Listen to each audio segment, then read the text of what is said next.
Stanford Moyo was really a legal genius. He was a pride to our country. At the time of his death, what is most outstanding was that he was the president of the International Bar Association, which is the sole body in the whole world that is regarded as the representative of the legal profession. Now that simply shows what he was. Zimbabwe in him produced an outstanding legal person.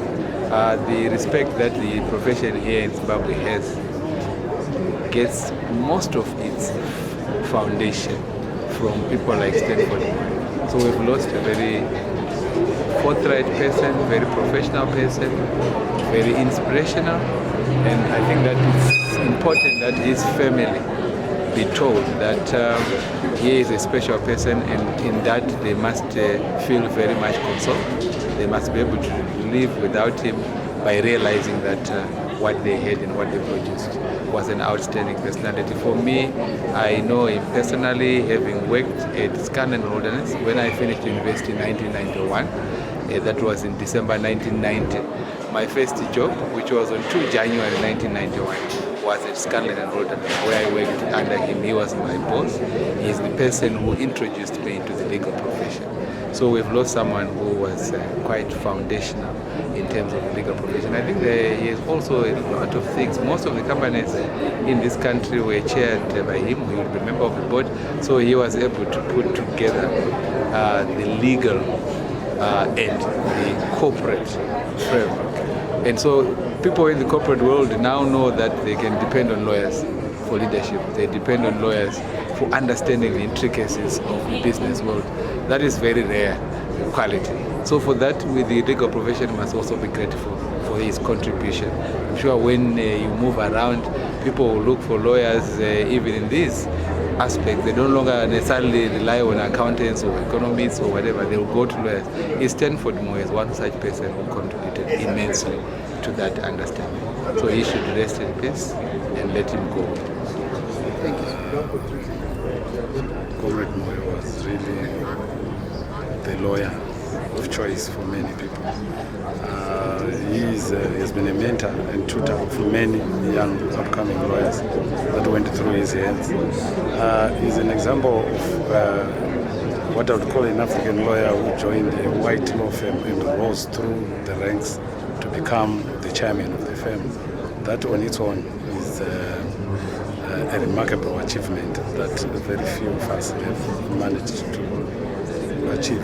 So Trevor, as a profession, we've lost, as a country, as government, we have lost a great asset that was to remain a pillar of strength in the legal profession and assist government in many ways. In law formulation, you always need the experience that Stanford had, and unfortunately the Lord has taken him, and we cannot say anything. We can only say sorry and condolences to the family that have been left by their son. Stanford Moyo was a giant, and I mean a giant in every sense of the word. Was an outstanding lawyer, an honest lawyer, a lawyer who believed in the rule of law and justice. So the legal profession has lost an irreplaceable gentleman, an irreplaceable servant of the law. He was a past president of the Law Society of Zimbabwe, past president of the International Bar Association, Scientific Lawyers Association. So he was a luminary. So we've lost in great terms. Stanford is gone as of now, but we do owe it as a profession to say this was one of the best ever in legal practitioners, and black, if I may say, but the best ever in legal practitioners that have practiced in our jurisdiction in a while. Stanford was also very much a mentor, and you didn't have to know Stanford in person to know that he was a mentor. He lectured to you from a distance in the manner in which he carried himself as a professional. He carried himself as an academic. So Nkoma Stanford will be missed. by the profession. I am lucky that I'm one of those who was reasonably close to him. He was the guest of honor at my 50th birthday, and that memory will stay with me forever. So thank you. Yes. We meet under very difficult circumstances. Moyo yedu yakaputsika nokuti moyo wedu haasipani. We are only left with memories. Some of us are left with, I should have given him a call. But really, it's not the words that we speak that bring comfort or that strengthen us, but it is the word of God. Tinoda tende kumagwaro amwari nokuti ndiwo ega anokwanisa kutisimbisa uye anokwanisa kutipa comfort panguva yakafanana neino. Saka ndichavhura magwaro kuna mapisarema 46, Psalm 46, and I'll read a few verses and just share briefly and hand over to you, sir. Psalm 46 is an amazing psalm, and the subtitle is God, the refuge of his people and the conqueror of the nations. Verse 1 says, God is our refuge and strength, a very present help in trouble. Therefore we will not fear, even though the earth be removed, and though the mountains be carried into the midst of the sea, though its waters roar and be troubled, though the mountains shake with its swelling. Verse 7, the Lord of hosts is with us. The God of Jacob is our refuge. Be still and know that I am God. I will be exalted among the nations. I will be exalted in the earth. The Lord of hosts is with us. The God of Jacob is our refuge. In a time like this, we can only turn to the word of the Creator.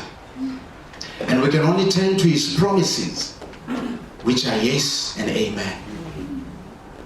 The word of God says, God is our refuge and strength, a very present help in trouble. We are facing trouble right now as we have lost our loved one, but God chooses to promise us that he remains our refuge and our strength. Sarah and the family, these are the words of God, and he's saying, I am your refuge. I am your strength. I am there with you. I am your Paracletus, the one who comes alongside you. Just like your husband was an amazing advocate who came alongside many, so is God to us all. In a time like this, God is here. As tough and as challenging as it is, I can assure you that God is here with you. It's not going to be an easy road, but he chooses to promise that I am your strength. I am your shield. And it says he is with us. He is our refuge. Be still and know.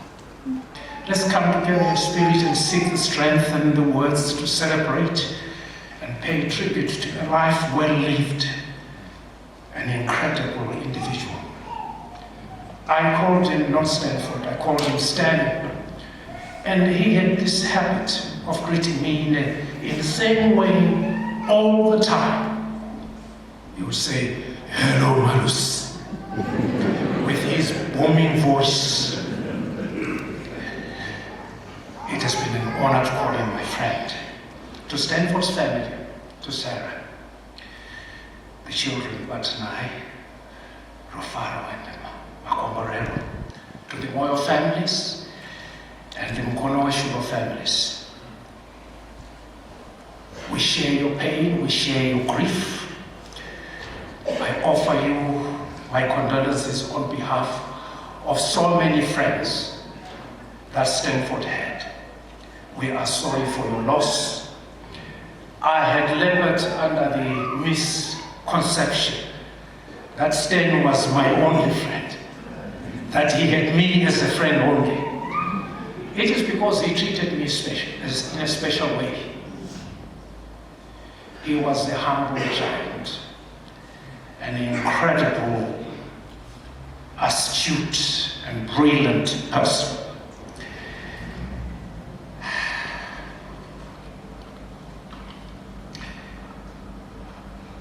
I will not repeat his achievements, I will not dwell there, they have been said. But rather let me take you back to about 45 years ago. Two young boys, black boys, from humble backgrounds, clad in khaki shorts and short sleeves, khaki shirts, wearing black shoes, worn out black shoes, with grey socks that were not pulled to equal length. We were clumsy, we were a bit unkempt. We met in the dusty streets of Mzilikazi and Bulawayo. And we were to meet several times in various libraries. The Louvre Library, the National Free Library. We shared a passion. And that passion was simple. Given who we are, we were determined to make a better life for ourselves. And Stanford loved to read books. He loved to work hard. And one of the things that continues to fascinate me is that as early as then, he was clear where he was going. Stanford wanted to be a lawyer, and a lawyer he was going to be, nothing else mattered. Some of us floated with various ideas of what we wanted to be, not Stanford. Our friendship was to grow and deepen when we went to the University of Zimbabwe, use that now, University of Rhodesia, use that now. And he excelled in law. And I remember visiting him one time when he was busy, furiously writing away. He had written stacks and stacks of A4 sheets. And as he spoke to me, he continued to write away. And I said, what are you doing? What is it that you're writing? You seem to make no reference to any texts or any books, but you're feverishly writing away. And I said, look, it's all up here, I've read it. And I said, what is it you're writing? He says, I'm writing an appeal against the death sentence. So when my friend got sick, and I got close, and I understood fully the challenges he faced, I decided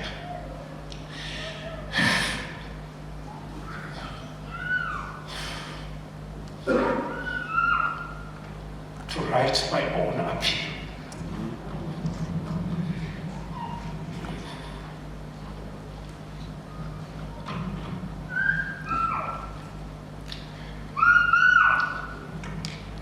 Medicine has its limitations. And it was time now to seek the help of a great physician.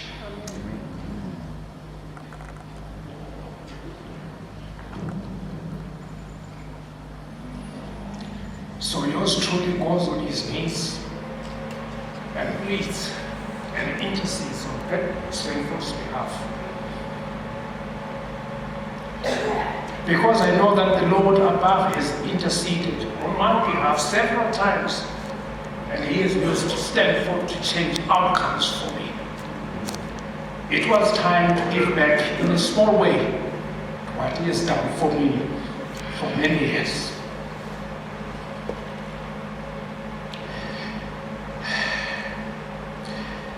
I thought that if I knock on heaven's door, God will come, would open the door for us and provide us with healing. When my friend Smart came to see me and say, why don't you do something? Those words were like a dagger through my heart, because I couldn't do it. I have always thought that the words in the Bible, that if you humble yourself before me and call upon my name, that that he who is in heaven will come down and heal us. But this was not to be. I lost my appeal against the death sentence. There was no stay of execution. Let me say in summary that I know that all of you have said Stanford loved the law, he worked for the law. When we met, and this was once in a while because we lead rather busy lives, I want to tell you that all he spoke about was his family. He loved his family. And to me, his family was his first love. I want to tell you that, Makoborero, I know about your successes in London. We spoke about them at length. Rofaro and Batanai, you are in science, and Rofaro, the PhD, will come soon, my girl. I tell you. So he loved you, and I'm grateful that you made your father proud and your mother proud. I have had time to reflect. What is it that drew me to Stanford? It was incredible humility, in spite of a brilliant intellect. The ability to laugh easily, a booming voice that commanded attention, and a physical presence that was intimidating. And I strongly believe that when he wins his cases, when he ends up making colleagues want to smoke when they didn't want to smoke, it was because of his intimidating physical presence. Let me end by saying that thank you, my friend. Thank you for being with me.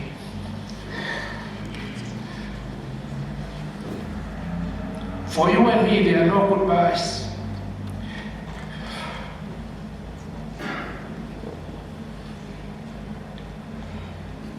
You are in my heart.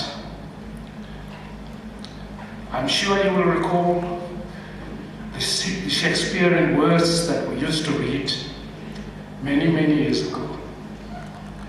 The kingly words that the friends thou hast and in the adoption tried, you grappled into the heart with wolves of steel. I shall keep you with wolves of steel in my heart until we meet again. To the family, to Sarah, as you bear this burden, remember he will be with you. You will see him in every little thing that you touch and do. Find comfort and have the strength to walk on. It is with the utmost sadness and sense of loss that I speak on behalf of the firm on Stanford's passing. The condolence messages and obituaries appearing in the press and social media are a testimony of his impact on the legal and business fraternity. The firm has lost its pilot and captain, and we feel adrift, seeking to find anchor so that we can steady ourselves and set out again on the turbulent waters of legal practice and the business affairs that go with it.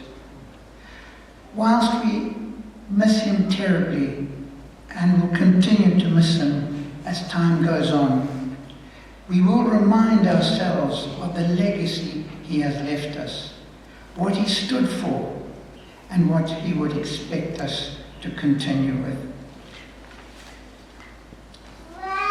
Stanford was not a man given to undue sentimentality, although he did display the human frailty of sentiment at times, and was thoroughly convinced that the practice of law would achieve the ends of justice. He practiced law with dedication and a wholehearted, unwavering commitment. I sometimes wondered if it was not akin to religious zeal. He believed in and enjoyed what he did, and in the end gave his life to the practice of law. The practice of law involves deadlines and strict performance of the obligations of a legal practitioner. Stanford would work long hours and weekends to service his clients. So much so that on this last occasion, when he was committed to an arbitration matter, he came into the office and worked to deal with it when he was not well. He set aside his own welfare for the importance of the matter. He could hardly be persuaded to have the matter postponed, and when it was clear he was not well, the matter was nonetheless postponed, and Stanford was admitted to hospital soon thereafter. He believed implicitly in serving his clients at all costs. That's why it can be said he gave his life to the practice of law. Stanford joined Scanlon and Holderness after graduation from University in Harare in 1981, and he became a partner in 1984 and the senior partner and chairman of the firm at the end of 2009. He led the firm most competently by example and direction.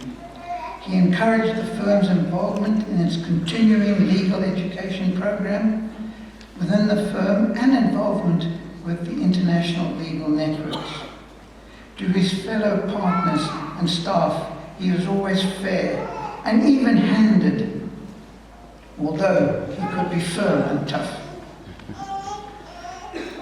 As partners and staff of the firm, we will miss Stanford terribly, because he had such a commanding and confident presence which instilled a sense of security amongst those under him. He was fair in his dealings with his fellow partners and staff and was respected for it. We bid Stanford farewell and thank his family for sharing him with us. May the Lord, the Good Shepherd, comfort and console you. Amen. Stanford's life history has been mentioned, so I shall not repeat. To avoid this emotion, let me just share with you the tidbits about Stanford's life as a professional man, as a mentor. Because if I go into further details, I may not be able to share with you what I want to share with you. But Stanford was a man of many talents, having known him for 38 years, 26 of which is my partner, my colleague. His life story it's a book with many chapters. So instead of talking about the chapters, let me talk about the footnotes. One day he called me into his office, and Stanford was the son of the law. He could take any position in any argument and make his point. It was difficult to win an argument against Stanford. If you persisted, he could reduce you to a cartoon character like Mr. Bean or Mr. Toy.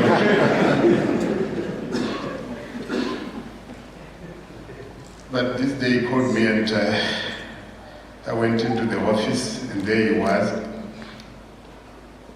fiddling with the tobacco pipe, Chivhayo. And I said, Stanford, what is this? Are you crazy? He didn't smoke, he didn't drink. But Stanford could take any position in an argument and win it. And so he started telling me the virtues of smoking a pipe.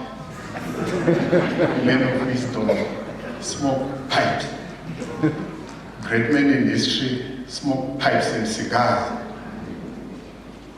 Not horrible processed cigarettes, but pipes.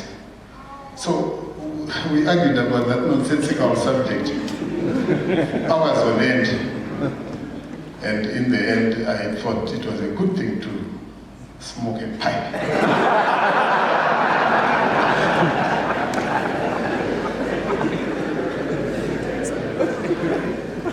Not knowing that Stanford was mentoring me in some other way, he was saying what he was trying to impart to me were some very important principles in life. First impressions are not always correct. You don't judge a book by its cover. If you want to win over someone to your side, step into their shoes. Walk with them a couple of times, and then you stand a chance of winning them over to your side. That will stand for you. You could take any position in any argument, I repeat. So this at the time, in 2006, 2007, when the dollar had crashed, and all others were billing in US dollars. And we thought we could also bill in US dollars, which was illegal. And Stanford stood his ground. We were not going to bill in US dollars. And things were tough. We could hardly pay rent, we could hardly pay staff. It was difficult. So we conspired, some partners and myself conspired to confront him, to make him change his mind. And we teamed up, me and the late Mr. Godfrey Mamvura, who was a partner shortly after I left the prosecution. And we thought we were a formidable team to confront Stanford, because Godfrey Mamvura had been a prosecutor all his life, and with an impressive rate of convictions. So I led the way to Stanford's Moyo's office, Godfrey behind me, and Stanford received us warmly, and we started discussing our issue. And Stanford's conversations didn't last short, they lasted forever. When we came out, we were convinced that it was the worst thing to build in US.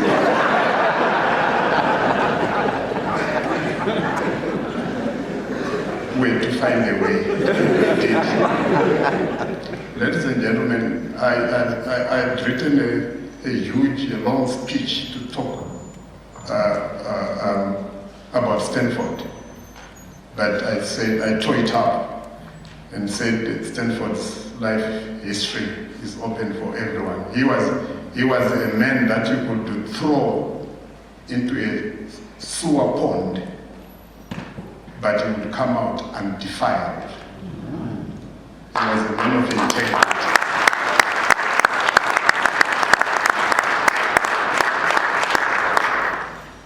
It sounds surreal that I should stand here eulogizing about Stanford. It's just not real. Stanford is the main actor. Main actors don't die. Stanford's legacy shall live on.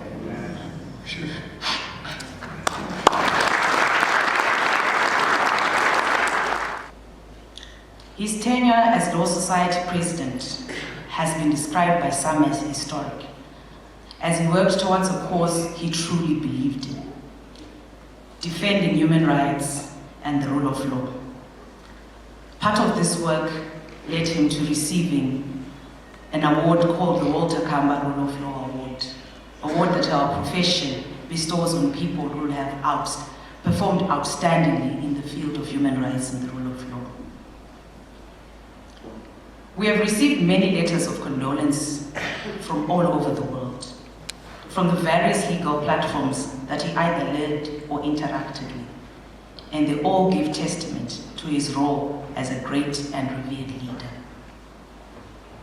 On a personal note, I have known him through all my years of practice, as he's close friends with the founding partners of the firm that I practice. So he regularly stepped into the shoes of my seniors as an advisor as well. Shortly after my election as president, I made an appointment to meet him. And although we had spoken on many occasions prior to that about my work at the society, this time the conversation was different. He said to me, and I'll paraphrase here because, as you know, he spoke slowly and deliberately, so it was a very long cup of coffee. Right, now that you are where you are, I want you to understand that there are many issues that will come before you, and many battles that you'll be required to fight for the good of the profession. And you must tackle them all with energy, commitment, and tenacity. However, I also want you to decide on one or two issues that are very close to your heart. Work hard at those. Achieve what you want to achieve, and that will be your legacy. And then, of course, he went on to suggest one or two. Thereafter, every time we met, we would discuss these and many other issues, and he was always ready to give me advice and encouragement. Sadly, the last time we met was at an event where we failed to have our usual chit-chat.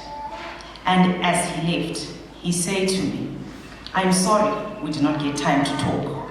Let's organize to meet soon." How I wish I had done that sooner. But I tell the story so that I can also give weight to the testimonies you have been hearing about such a great man. Before I finish, allow me to read two excerpts from the many condolence messages that we have received. All the presidents of the Law Society in East Africa, under the umbrella of the East Africa Law Society, have written, "The leadership and management of the East Africa Law Society is shocked to learn of the untimely demise of Mr. Stanford Moyo, the immediate former president of the International Bar Association. We offer the family and the entire legal fraternity in Zimbabwe and Southern Africa our deepest condolences and join them in mourning the loss of a great son of Africa. Mr. Moyo, a revered and distinguished leader, had an extraordinary legal practice career that led him to the pinnacle of the profession when he was elected the president of the International Bar Association in the year 2021. Mr. Moyo was the first president of African descent to lead the Global Lawyers Association." And from the president of the International Bar Association, an inspirational figure, admired and liked by so many. His departing is a loss for our IBA and our BAHRI families. We sadly pay tribute to the first IBA president of African lineage, who only recently celebrated being admitted as a free man of the City of London in recognition of his devotion to the rule of law. Our condolences, prayers, and thoughts are with Stanford's family, friends, colleagues, and the many people across the world who had the good fortune to know him. We have suffered a great loss as a profession, but his legacy will surely live on. To our colleagues at Scandal and Holderness, I say to you, you have big shoes to fill, but we have no doubt that you shall continue to carry the torch. We mourn with you. To Sarah and the children, our sincere condolences. We mourn with you and shall keep you in our prayers. At this point, may I ask all the members of the legal profession here present to stand so that we may in our own little way pay our last respects to our great colleague. The truth is that there are not and never will be enough words to entirely express how much of a force you were. But we will humbly try and do justice in the time we have with this letter we wrote to you. Rufaro, as all of us, has many fond memories, but one of those that stand out was the excitement she felt to embrace you when you got home in the evening. Whenever you came home from work in the evening as a toddler, she would run to you and scream, "Daddy, rocket!" And you would lift her up and throw her in the air, up and down, throwing her in and out of your arms. You did this with all of us as babies, and we loved it. Often laughing in the moment as a cherished memory was created. We did not fear falling, not literally as children, nor figuratively throughout our lives. You've always been there to catch us. Mako has noted with respect, as we all do, the immense role you played in the legal profession as a mentor, a colleague, a leader, and as he would say at times with amusement, Mr. President, a nod to your former position as president of the IBA. He stated it with endearing amusement because whilst many view you with reverence for your role in the legal profession and business community, for us, you are also just Dad. The man who raised us and alongside Mum made space we call home. The man whose laugh filled the entire room.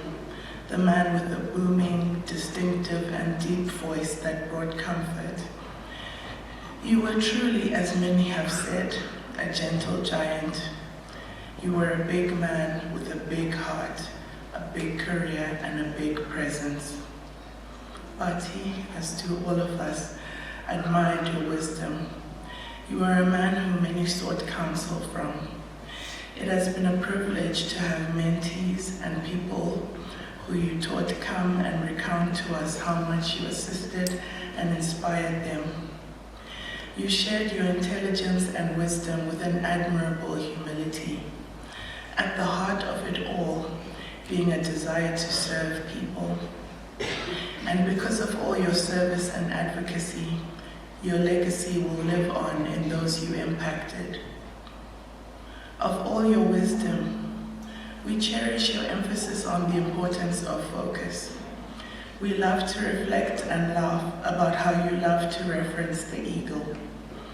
You always said that the eagle is a majestic bird with sharp sight that sets its focus on a target and glides elegantly and swiftly from the sky to catch what it desires.